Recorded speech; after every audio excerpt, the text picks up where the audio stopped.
سلام، واش راكم؟ ان شاء الله كامل تكونوا بخير وتكونوا عيطوا بالصحه والهنا وفوتوه مليح. انا الحمد لله، ومرحبا بكم في فيديو جديده رايحه نشارك معكم فيها خياطه روتيني من الكوزينه للعشاء. نحب نحط لكم شويه من كل حاجه باش ما تملوش من لا فيديو.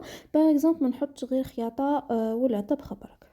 المهم جيتكم بطريقة خياطة روب صيفية بزاف بزاف سهلة وفي لبسها تجي روعة. شريت قماش كتان عادي، والله ما على بالي واش يسموه هنا، كيما ديما نقول لكم ما نديرش على الاسامي تاع القماشات، اللي يعجبني هذاك هو. شريت زوج مترات في الاول، في بالي ندير غير موديل سامبل هكذا بلا ليمونش وبلا فولون، بعدك حبيت ندير تاع ليلاستيك زوج ما يكفونيش.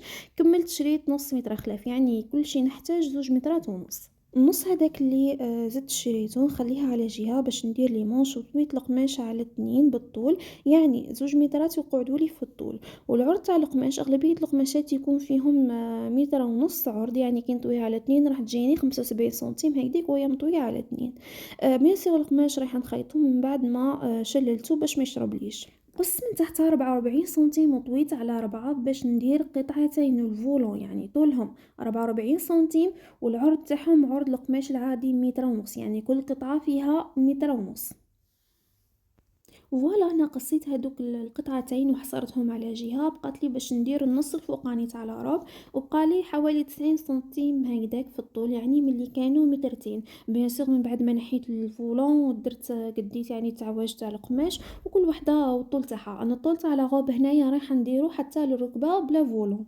قصيت هذيك القطعه اللي قعدت لي تاع 90 سنتيم من مطويه، يعني درت جهه اماميه وجهه خلفيه. كل قطعة هنا ولات عندي فيها 75 سنتيم عرض و90 سنتيم طول، ودرت لهم كفة عادي من جهة واحدة، بيان سور من جهة الطول ما رايحاش العرض، ما رايحاش نمسو راح يقعد 75 سنتيم.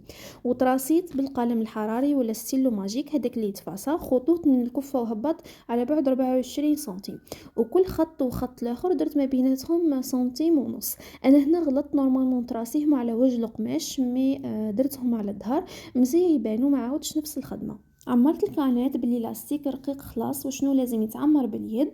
اللاستيك هذاك اللي يجي في الكبه كيما الخيط، وحطيته في البورت كانات في بلاصه الخيط عادي. وشنو بورت كانات وخفت لها برك شويه الفيس باسكو اللاستيك شويه خشين على الخيط. كملت ركبت الخيط من فوق وخيطت نورمال. وشنو لازم نخيطو على الوجه تاع القماش باش يجينا اللاستيك من تحت.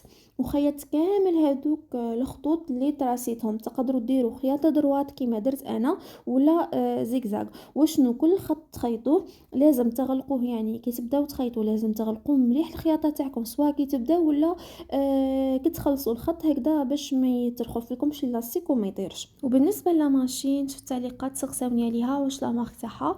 هذه لا ماشين القديمه اللي بديت بها في الاصل تاع دارنا، لا مارك تاعها تويوتا جينز. مخليتها عندي على جالة الزيكزاك باسكو انا شريت وحده اندستريال جاك دغوات، يعني ما فيهاش زيكزاك.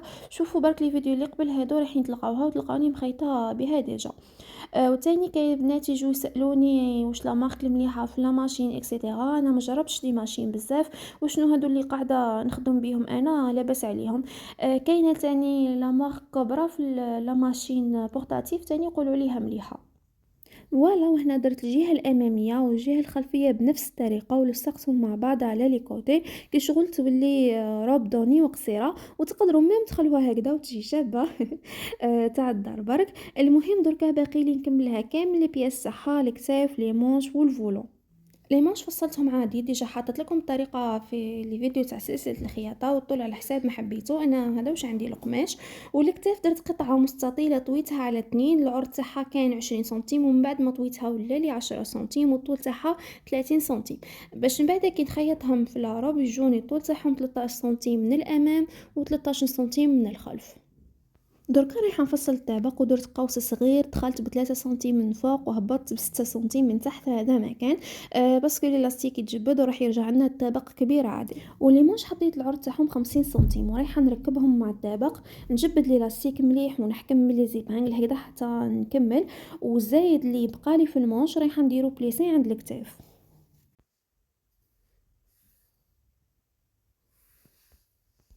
ركبت لي مانش في زوج بنفس الطريقه، ودرت لهم كفه ودرت لهم ليلاستيك تاني من تحت، ومن بعد غلقتهم. وهكذا لاغوب تاعنا بخس كملت، بقات لي غير الفولون. ما تشوفوش شكلها هكذا ماهوش باين. من بعد كي لبسها لكم في المانكا تبان لكم مليح، باسكو لا فورم تاعها تبان غير في اللبسه.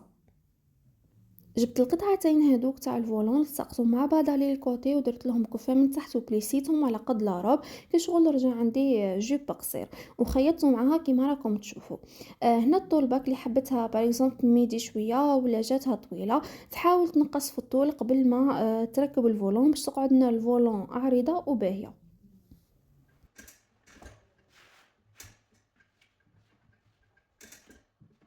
وهنا من بعد ما كملتها لبستها المانكان باش تبان لكم لا فورم تاعها مليح، وكيما قلت لكم خياطتها سهله وتجي بزاف شابه. وكيما من الامام كيما من الظهر يعني ما فيهاش حوايج بزاف، ومام لو بري تاعها مش راح يكلف بزاف. وتالمو اللي عجبتني راح نزيد ندير واحده خلاف ان شاء الله كيفها مام قصيره على هذه شويه، ودرت معاها تاني سيغطا تاعها نسيت ما صورت لكمش الطريقه حتى المره خلاف ان شاء الله.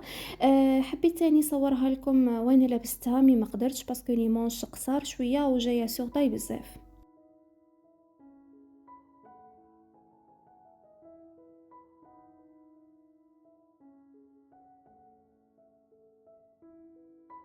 ودركا وصلنا لابارتي تانية من لا فيديو كي شغل روتين مسائي من الكوزينه. درت عشانها فقلت نبارطاجي معكم وعلاش لا درت المفور يعني فورت اللحم وتبلتها قبل المليح، استعملت فيها في التتبيله يعني زوز سنون توم ربيتهم مع فلفل عكري وراس الحانوت وفلفل الكحل والتوابل تاع اللحم وشويه برك تاع الكمون ومغرفه تاع لا موطارد وزيت زيتون وملح.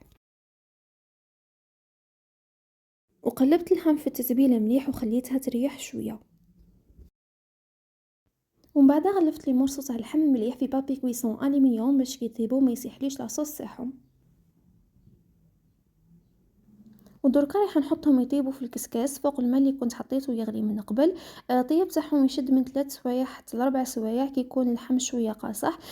سورتو تاع البقار كيما تاعي ماشي غنمي، سي بور سا يعني كثرت الماء باش ما ينشفليش، ودرت عليهم هذه القفيله تاع السيليكون باش ما تبرديليش الفابور برا خلاص. درت تاني خبزه تاع خبز الدار ديجا بارطاجيت معاكم لا روسيت من قبل مي عندها شحال معليش راح نعاودها لكم.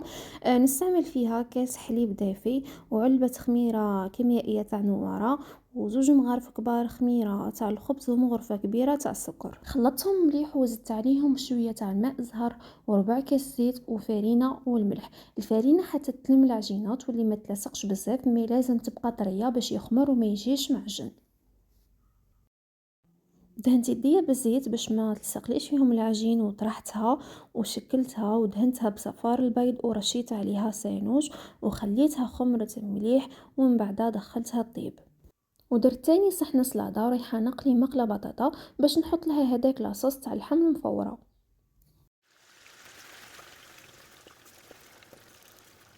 وهنا راح نصور لكم لا سيري دو تابل هذه كيما اللي خدمتها معكم في الفيديو اللي قبل الاخر مي بتيسي ولون خلاف. نخليكم الرابط تاع فيديو طريقه خياطتهم في صندوق الوصف، وتلقاو انستغرامي تاني ابونيوا في طريقكم ما تنساوش فضلا وليس امرا. فيها ربعه تاع لي سات تابل غري اوني مع شومان دو تابل والباني تاع الخبز وربعه تاع لي سيرفيات صغار. مي المره هذه راح نفرشهم بطريقه خلاف باسكو مش نفس الصحونه اللي رايحه نحط. كما راكم تشوفوا شومان دو طابل طويتو في الوسط كي شغل رجعته قصير، ولي سيرفيات صغار هما اللي استعملتهم كي شغل دي سات دو طابل. كما قلت لكم الصحونه اللي راح نحطهم جايين مستطيل وكبار ما يقدوليش فوق هذوك المدورين. وهذا هو خبز الدار من بعد ما طاب وبرد قطعته، شوفوا كيفاش يجي من داخل طالع مليح وما معجنش، ومام يقعد لتاني يوم كي تخبيه في ساشي ما يفسد ما ينشف ما يصرالو والو. وهذا اللحم من بعد ما طاب شوفوا لاصوص اللي طلقها كيفاش. المهم حطيت الفريت من جهه في البلا واللحم في جهه وحطيت لاصوص فوق البطاطا. تقدروا تخليو هذيك لاصوص اللي تفضل ما ترموهاش يعني تخبوها في الفريجيدار باسكو تجي بنينه، وكي تزيدوا تقلوا البطاطا ولا استعملوها عادي.